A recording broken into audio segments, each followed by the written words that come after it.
Di awal film, diperlihatkan sebuah pulau di kawasan wisata di salah satu negara Asia Tenggara. Kemudian, kita akan berfokus pada seorang pria bernama Hefei yang datang melapor ke kantor polisi karena istrinya hilang misterius. Namun polisi tidak memberikan respon karena menurut polisi, itu hanya soal pertengkaran rumah tangga biasa. Namun Hefei terus memohon supaya laporannya diterima karena istrinya benar-benar menghilang. Karena tidak dilayani, Hefei mengamuk dan akhirnya ia pun dikeluarkan secara paksa.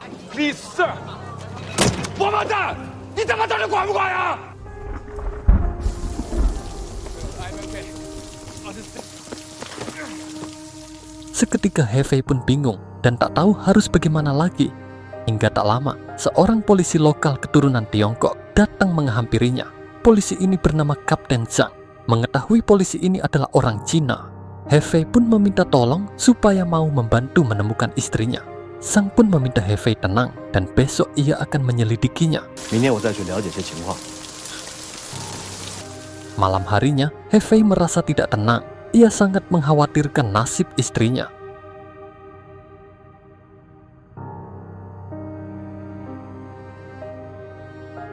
Keesokan paginya, ia terkejut menyadari ada seorang wanita asing di sampingnya.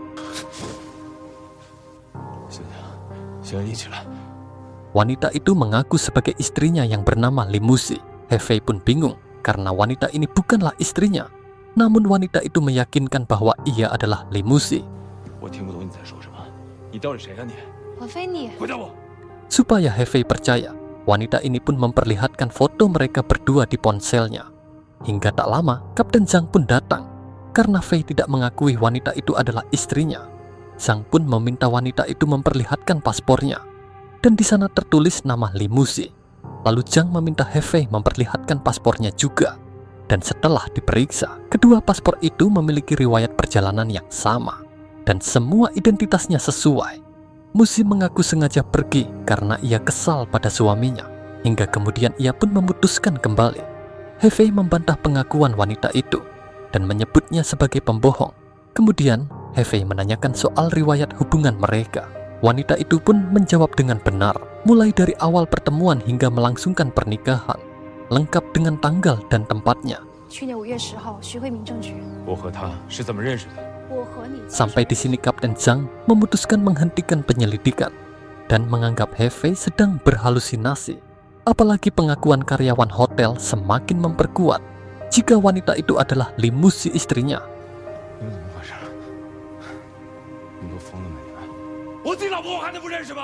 Hefei merasa ada yang tidak beres. Lalu ia berniat memperlihatkan fotonya bersama Limusi di ponselnya. Namun setelah dilihat, wanita yang berfoto dengan dirinya itu adalah si wanita misterius.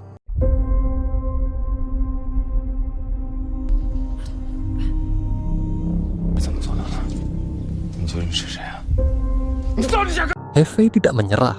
Menurutnya Limusi memiliki sebuah tanda di kakinya. Lalu ia pun memeriksa kaki wanita itu. Dan setelah diperiksa, tanda itu memang ada di sana. Hingga akhirnya Kapten Zhang menyimpulkan bahwa wanita itu adalah Limusi istrinya. Kemudian Fei mendatangi beberapa tempat yang ia datangi bersama Limusi. Salah satunya adalah studio foto. Namun orang-orang di sana mengaku tidak mengenalinya. Padahal ia dan istrinya sempat berfoto di studio itu. Setelah itu, Hefei mendatangi toko buku yang pernah didatangi istrinya. Hefei pun meminta rekaman kamera saat istrinya datang ke sana. Namun tanpa Fei sadari, ternyata si wanita misterius itu ada di sana.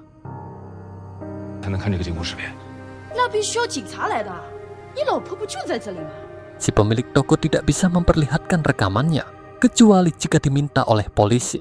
Kemudian Hefei pun menghubungi Kapten Zhang. Singkatnya, rekaman itu pun diperiksa. Dan terlihatlah sosok Limusi sewaktu mendatangi toko. Fei sangat senang karena akhirnya ia mampu membuktikan sosok istrinya yang asli. Namun setelah diperjelas, wanita yang ada di rekaman itu adalah si wanita misterius.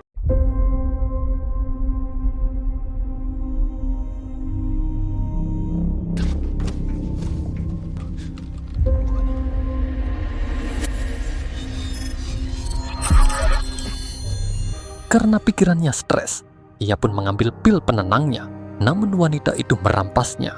再吃这个药吧，医生都不让你吃了。你干什么？不要给我！不要给我！别！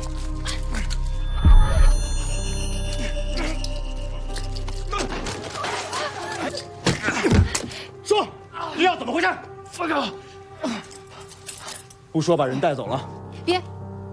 Wanita ini menjelaskan bahwa pil itu adalah obat penyakit saraf yang direkomendasikan seorang dokter. Namun ia tak menyangka, pil itu malah membuat Hefei sering berhalusinasi dan sering terlihat marah-marah. Bahkan Hefei pernah melakukan tindakan di luar kendalinya. Hefei membantah penjelasan wanita itu. Sekali lagi ia memastikan jika wanita ini bukanlah istrinya. 我再说一次啊，我的妻子她失踪了，她不是。 Zhang merasa Hefei tidak normal, sehingga laporan mengenai istrinya ini pun resmi ia hentikan. Saat minum di bar, ia melihat seorang wanita diwawancarai dalam sebuah berita. Hefei pun bertanya pada si pemilik bar, siapa wanita itu? Lalu Chris pun mengatakan, wanita itu adalah seorang pengacara terkenal bernama Chen Mai. Ia tidak pernah kalah dalam menangani kasus, dan ternyata wanita pengacara itu ada di sana. Hefei pun memberanikan diri menemui wanita itu dan langsung menceritakan masalah yang ia hadapi. Namun Chen Mai tidak terlalu merespon, hingga tak lama wanita itu pun pergi. Keesokan harinya, Hefei kembali menemui Chen Mai. Ia meminta tolong supaya pengacara Mei mau membantunya, karena visanya hanya berlaku 3 hari lagi. 我遇到大麻烦了，我真的没时间了，还有3天，我的签证就要过期了，你帮帮我行吗？ Setelah mendengar kronologis hilangnya Limusi, Chen Mai menduga ini adalah permainan para komplotan yang sengaja menculik istrinya. Kemudian Chen Mai meminta Fei menceritakan awal perkenalannya dengan istrinya itu. Hefei awalnya menolak, hingga akhirnya ia pun bersedia menceritakan awal perkenalannya dengan Limusi. 1 tahun yang lalu, Hefei adalah seorang instruktur penyelam, dan saat itu ia menyelamatkan seorang wanita penyelam yang kehilangan kendali. Dan wanita itu adalah Limusi yang ikut kursus menyelam. Hefei langsung jatuh hati pada pandangan pertama. Menurutnya, Limusi adalah orang yang lembut dan tidak suka bergaul dengan banyak orang. Sebagai instruktur, Hefei selalu bertemu dan berkomunikasi dengan Limusi, hingga hubungan mereka pun semakin dekat. Singkatnya, mereka pun resmi menjalin hubungan. Namun hubungan mereka ini mendapat penolakan dari sahabat baik Limusi bernama Shenman. Namun Fei belum pernah bertemu dengan wanita itu. Yang ia tahu, Shenman memiliki tato di atas dadanya. Shenman tidak setuju karena selain kaya, Limusi adalah wanita yang sangat baik. Sementara Hefei adalah pria biasa yang belum terlalu dikenal oleh Limusi. Limusi pulang ke Tiongkok karena orang tuanya meninggal, dan dirinya lah yang akan meneruskan perusahaan ayahnya. Selama 1 bulan berpacaran, mereka pun memutuskan menikah. Setelah mendengar cerita Hefei, pengacara Mai akhirnya bersedia membantu. Namun Hefei harus mempercayainya dan jangan ada yang disembunyikan. Setelah itu, mereka pun kembali mendatangi studio foto sebelumnya. Si pemilik studio membenarkan bahwa ia memiliki seorang tukang foto bernama Hassel yang sempat memoto Hefei dan Limusi. Tapi kini Hassel telah menghilang entah kemana. Hefei mencurigai Hassel adalah salah satu anggota komplotan yang menculik istrinya. Sementara pengacara Mai langsung memerintahkan anggotanya mencari Hassel. Saat menyetir, Hefei menerima panggilan bernama K. Tapi ia selalu menolak panggilan itu. Kemudian, pengacara Mai meminta Fei menceritakan kapan ia terakhir bersama istrinya. Hefei pun menceritakan di mana suatu malam ia mengajak istrinya menyaksikan pesta kembang api. Namun Limusi mengatakan bahwa ia kurang sehat, lalu menyuruh Fei pergi lebih dulu dan ia akan datang menyusul. Setelah menunggu 1 jam, Limusi tak kunjung datang. Kemudian Fei memutuskan kembali ke hotel. Namun ia dipaksa ikut lomba minum oleh para pengunjung. Karena terlalu banyak minum, ia pun tertidur di dalam toilet. Melihat pesta kembang api telah dimulai, ia pun menelpon Limusi. Namun ponselnya tidak bisa dihubungi. Setelah Fei sampai di hotel, istrinya telah menghilang. 老婆 You must see my wife from 801. 801. Yeah. I think Mrs. Harry, I think she's left here. Sorry. Saat di hotel, pengacara Mai melakukan beberapa pengamatan. Chen Mai menduga bahwa Hefei adalah korban dari komplotan yang sengaja menjebaknya. Bahkan sepertinya manajer hotel ikut terlibat di dalam permainan ini dengan memasukkan obat tidur ke dalam minuman Fei. Sehingga saat Fei tertidur, mereka pun bersiap melakukan aksi.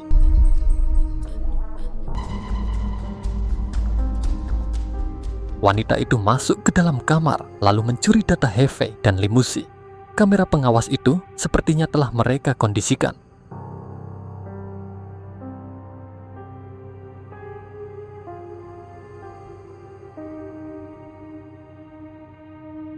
Setelah selesai, wanita itu pun tidur di samping Hefei, seolah dirinya adalah Limusi.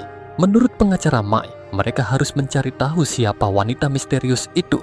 Hingga malam harinya, Hefei berpura-pura mau merayakan hari jadi mereka bersama istri palsunya itu dengan maksud ingin menjebaknya. Sementara pengacara Mai memantau dari dalam mobil. Namun wanita ini terlalu pintar untuk dipermainkan. Ia malah melakukan provokasi yang membuat Hefei terpancing dan akhirnya melakukan tindakan kasar. 我就是要玩死。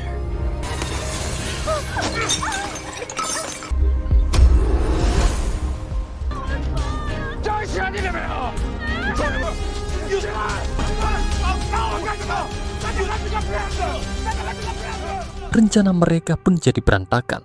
Bahkan tindakan Fei ini akan memperburuk situasi. Oleh karena itu, mereka harus mengganti strategi, yaitu dengan menemukan Limusi yang asli. Namun menemukannya bukanlah hal yang mudah, karena sepertinya ini bukan kasus penculikan biasa. Karena sampai saat ini, para pelaku tidak meminta uang atau apapun. Keesokan harinya, mereka pun bersiap mencari Limusi yang asli.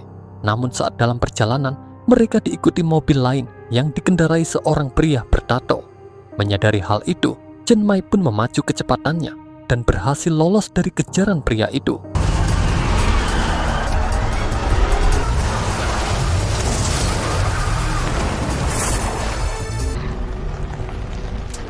Pengacara Mai mengganti mobilnya di kawasan wisata, dan kini mereka yang berganti mengikuti mobil pria itu, hingga sampailah mereka di sebuah lokasi bangunan tua.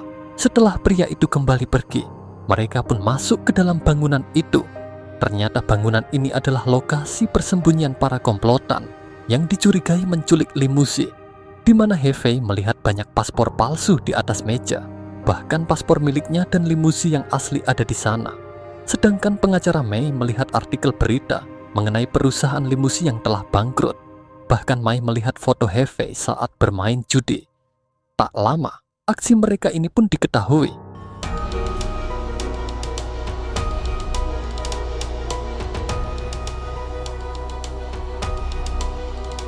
Hefei semakin panik karena sejauh ini belum ada kejelasan soal istrinya. Sementara masa berlaku visanya hanya 2 hari lagi. Pengacara Mai mencurigai Hefei menyembunyikan sesuatu karena ia sering menolak telepon seseorang bernama K. Lalu Mai pun memperlihatkan fotonya saat berjudi. Pengacara Mai langsung meyakini bahwa Limusi memutuskan pergi karena kecewa punya suami yang ternyata seorang penjudi. Namun Hefei membantah semua anggapan itu. Namun karena pengacara Mai terus mendesaknya, Fei pun akhirnya menceritakan kisah hidupnya sebelum bertemu dengan Limusi. Jauh sebelum dirinya mengenal sang istri, Hefei adalah pria miskin yang tinggal di desa. Karena orang tuanya tidak mampu menyekolahkannya, ia pun memutuskan merantau ke kota Shanghai. Hingga suatu hari, ia diterima sebagai instruktur di sekolah menyelam. Namun penghasilannya belum bisa menutupi pengeluarannya. Sementara ia ingin sekali meraih sukses di kota besar. Namun Fei tidak tahu bagaimana caranya. Dalam kegelisahannya, ia menghibur diri dengan bermain game slot. Awalnya ini hanya untuk hiburan, namun ia semakin ketagihan karena selalu menang dan menghasilkan uang. Karena ingin cepat kaya, ia pun nekat bermain di kasino dengan para pemain kelas atas. Feelingnya memang selalu benar, di mana Hefei tidak pernah kalah sekalipun. Semenjak saat itu, Hefei semakin kehilangan arah dan lupa diri karena uang telah membutakan akal sehatnya. Kebiasaannya berjudi semakin tidak terkontrol, hingga keberuntungannya pun perlahan tak berpihak. Setelah bermain berkali-kali, ia tak pernah menang lagi. Bahkan pernah suatu saat, ia harus menguras sisa uang di dompetnya hanya untuk memuaskan kecanduannya. Karena tak punya uang lagi untuk bermain, ia pun memutuskan meminjam uang melalui aplikasi pinjol. Namun lagi-lagi ia kalah. Tak sampai di situ, ia nekat berhutang pada bandar.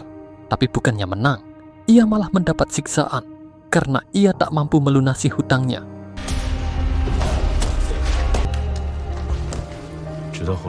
Sampai di sini Hefei tersadar bahwa ia tak mungkin lagi meneruskan kegilaannya dan harus mencari cara supaya ia bisa melunasi hutang-hutangnya.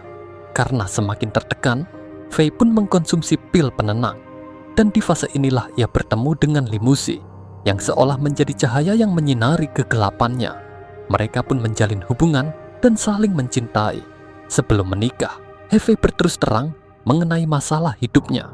Hingga kemudian, Limusi pun bersedia membayar semua hutangnya. 如果你真的能改，我愿意给你一次机会。我保证，我这辈子都不会再赌了。 Hefei mengakui bahwa Limusi sangat baik dan berjasa dalam hidupnya.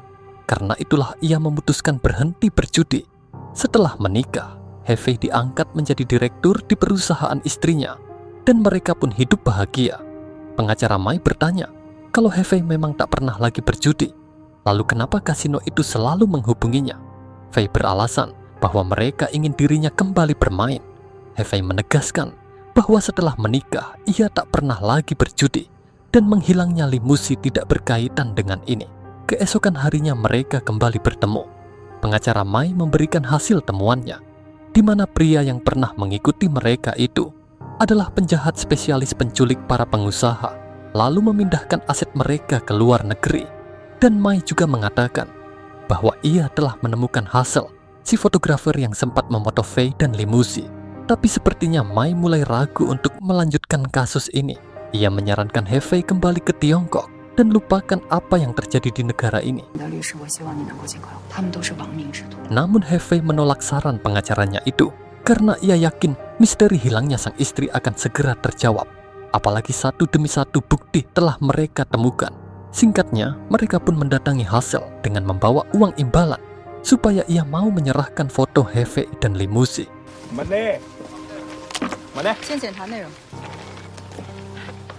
Saat memeriksa fotonya di laptop, seorang pria pemilik toko pakaian renang mengatakan bahwa wanita di foto itu sebelumnya menyewa peralatan menyelam padanya. Namun hingga saat ini, wanita itu belum mengembalikannya dan depositnya masih ia simpan. Hefei pun langsung membantah pengakuan pria itu. Setelah itu, mereka pun membawa Hassel menemui Kapten Zhang sebagai saksi bahwa wanita misterius itu bukanlah Limusi. Saat dalam perjalanan, pengacara Mai masih kepikiran dengan pengakuan pria pemilik toko pakaian renang sebelumnya. Ia curiga, sepertinya Hefei masih menyembunyikan rahasia.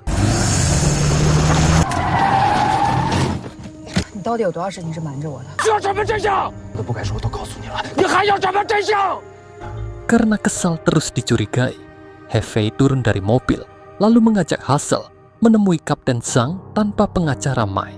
Saat terus berdebat, tiba-tiba Hassel ditembak oleh seseorang dan tewas seketika.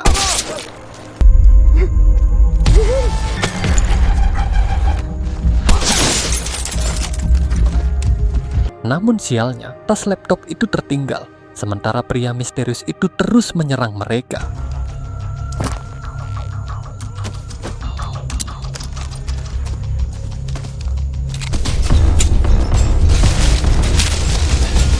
Setelah berhasil lolos, Hefei langsung kembali ke hotel dan bersiap pulang ke Tiongkok. Namun secara bersamaan, si wanita misterius itu muncul. Hefei meminta supaya wanita itu jangan lagi mengganggunya dan ia akan membayar berapapun yang diminta. Tapi wanita ini menolak dibayar karena ini bukanlah soal uang. Karena merasa terpojok, Hefei pun menyerang wanita itu. Hingga tak lama, para polisi datang dan langsung mengamankan Hefei. Singkat cerita, kini Hefei terbaring di rumah sakit dengan kondisi terikat. Si dokter mengatakan bahwa istrinya lah yang membawanya ke sini. She's not my wife. She's a liar. Doctor, please. Leave you, Mr. He. Take it easy.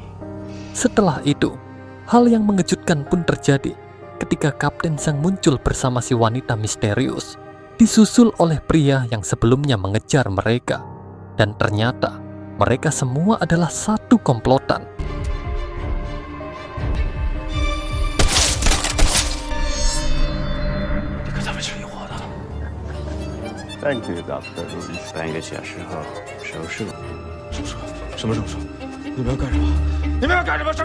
Karena Hefei akan dioperasi, maka rambutnya harus dicukur. Dan setelah itu, ia akan dibiarkan sementara hingga jadwal operasi dilaksanakan. Tak lama setelah itu, seorang perawat masuk membawa peralatan operasi. Namun tak disangka, ternyata ia adalah pengacara Mai yang menyamar. Mai mengatakan bahwa mereka semua adalah satu komplotan, termasuk si dokter yang sebentar lagi akan menghabisi Hefei. Sementara pengacara Mai tengah diburu oleh Kapten Zhang atas tuduhan menghabisi Hazel. Artinya kini mereka berdua dalam situasi bahaya yang sama. Menurut pengacara Mai, satu-satunya cara supaya mereka bisa selamat adalah dengan menemukan limusi yang asli. Pengacara Mai pun memaksa Fei memberitahu di mana istrinya berada, karena Mai sangat yakin bahwa Hefei tahu di mana limusi saat ini. Pengakuan si pemilik toko alat menyelam adalah pertanda kuat kalau Hefei sebenarnya tahu di mana limusi. Pengacara Mai lalu memperlihatkan bukti ketika limusi menyewa 2 set pakaian menyelam, dan salah satunya adalah ukuran Hefei.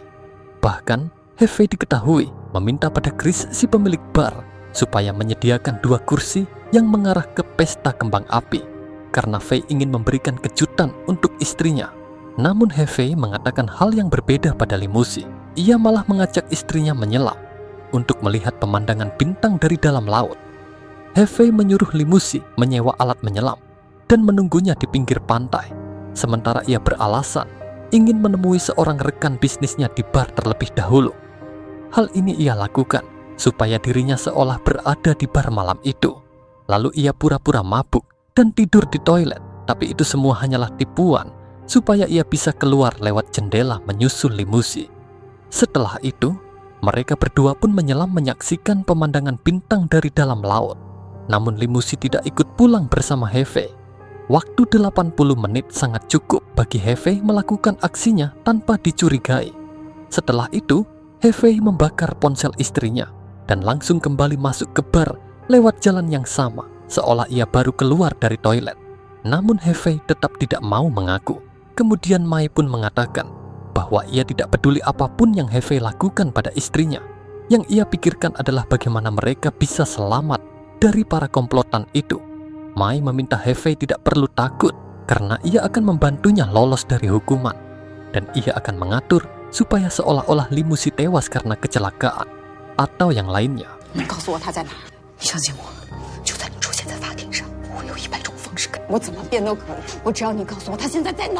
Sampai di sini Hefei masih tidak mau mengaku.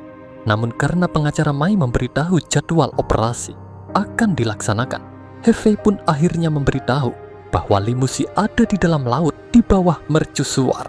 Selama ini ia mengaku istrinya menghilang, padahal sebenarnya ia telah menghabisi istrinya dan meninggalkannya di dalam laut.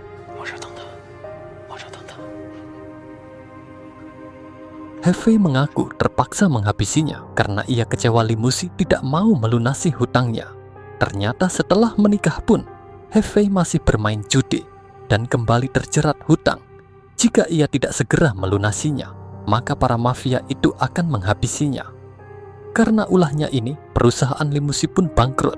Sudah pasti limusi sangat kecewa karena Hefei telah mengkhianati kepercayaannya. Kemudian, secara tak sengaja, Hefei melihat 2 lembar surat cerai yang telah disiapkan oleh limusi. Hefei terlihat syok dan tidak terima jika limusi akan menyingkirkannya, karena sudah pasti ia tak akan dapat apa-apa dari harta sang istri. Hingga ia pun merencanakan menghabisi limusi dengan modus liburan.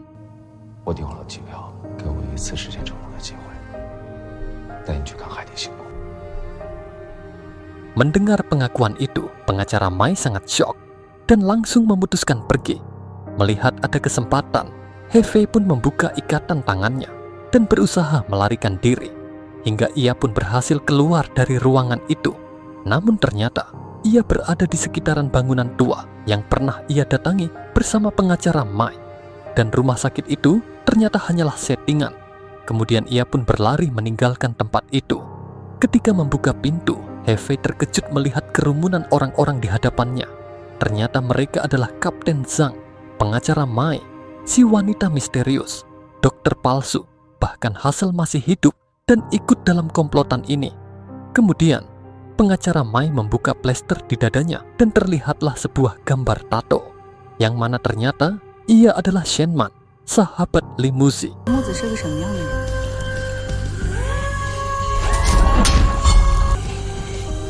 是你。是我。 Shenman adalah seorang sutradara panggung yang sukses di Eropa. Namun ia terpaksa berpisah dengan Limuzi yang memutuskan pulang ke Tiongkok karena orang tuanya meninggal dan harus mengurus perusahaan ayahnya. Suatu hari, Shenman menerima pesan dari Limuzi di mana ia akan menyelam bersama Hefei, melihat pemandangan bintang dari dalam laut. Setelah membalas pesan itu, Shenman kembali melakukan aktivitasnya. Setelah beberapa saat, Limuzi tidak memberikan kabar apapun. Kemudian Mai pun menghubunginya, namun tidak ada jawaban. Karena saat itu, ponsel Limuzi baru saja dibakar oleh Hefei. Karena curiga terjadi sesuatu, Shenman pun memutuskan berangkat ke pulau itu karena ia khawatir telah terjadi sesuatu pada sahabatnya itu. Saat melihat papan pengumuman polisi, ia melihat Limuzi dilaporkan hilang oleh Hefei. Shenman mencurigai Hefei karena Limuzi hilang kontak sesaat mereka menyelam, melihat pemandangan bintang dari dalam laut. Karena yakin ada yang tidak beres, Shenman pun bekerja sama dengan Kapten Zhang dan wanita yang menjadi Limuzi palsu. Kemudian, mereka mendatangi lokasi mercusuar, karena disinilah titik sinyal terakhir ponsel Limuzi. Mereka pun merencanakan misi pencarian dengan memanfaatkan Hefei sendiri. Supaya misi ini sempurna, Shenman pun mendatangkan timnya dari luar negeri. Mereka mengatur strategi dan membagi peran masing-masing.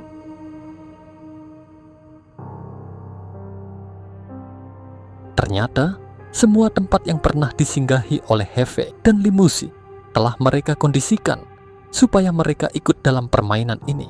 Semua ini telah direncanakan oleh Shenman dan timnya.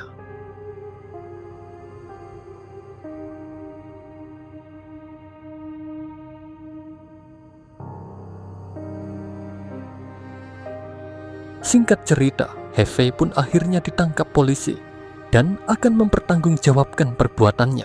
Selanjutnya, polisi pun akhirnya berhasil menemukan jasad Limuzi di dalam laut. Shenman ikut menyelam, melihat langsung sahabatnya itu terbujur kaku, terkurung di dalam sebuah perangkap. Di akhir film, terlihat Shenman menemui Hefei di penjara. Melihat Shenman di hadapannya, Hefei langsung tertawa dan sama sekali tidak menyesali perbuatannya yang telah menghabisi seorang wanita yang tulus mencintainya, bahkan telah mengangkat derajat hidupnya. Bukannya menjaga kepercayaan, ia malah tega menghabisinya dengan cara yang sangat kejam. Saat akan pergi, Shenman memberikan sebuah gambar yang ia dapatkan dari tangan Limuzi. Gambar itu berisi foto janin, yang mana ternyata Limuzi sedang mengandung anak pertama mereka. Limuzi berencana akan memberitahu Hefei sebagai kejutan saat mereka melihat bintang dari dalam laut. Namun sebelum ia memberikan kejutan itu, Hefei malah mengurungnya lalu pergi meninggalkannya.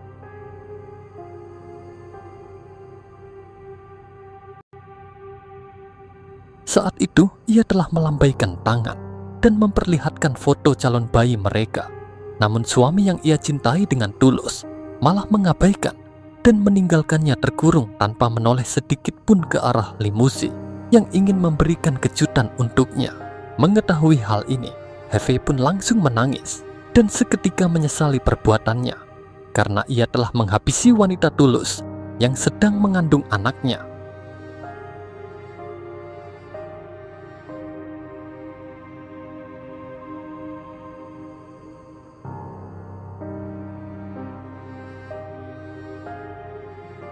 Hancurnya hidup Hefei ini dimulai saat ia kecanduan berjudi. Oleh karena itu, film ini mengingatkan kita bahwa judi tidak akan pernah membuat seseorang menjadi kaya. Sekilas permainan ini memang menjanjikan kemenangan, Tapi pada akhirnya, ia akan membuatmu kehilangan segalanya. Bukan hanya uang, keluarga dan masa depanmu akan hancur, dan hanya akan menyisakan penyesalan. Jika ingin dirimu sukses dan kaya, maka bekerja keraslah dengan cara yang cerdas. Jangan lupa berdoa supaya dipermudah mencapai apapun yang kita impikan. Terima kasih telah menyaksikan hingga akhir video, dan sampai jumpa di ringkasan film berikutnya.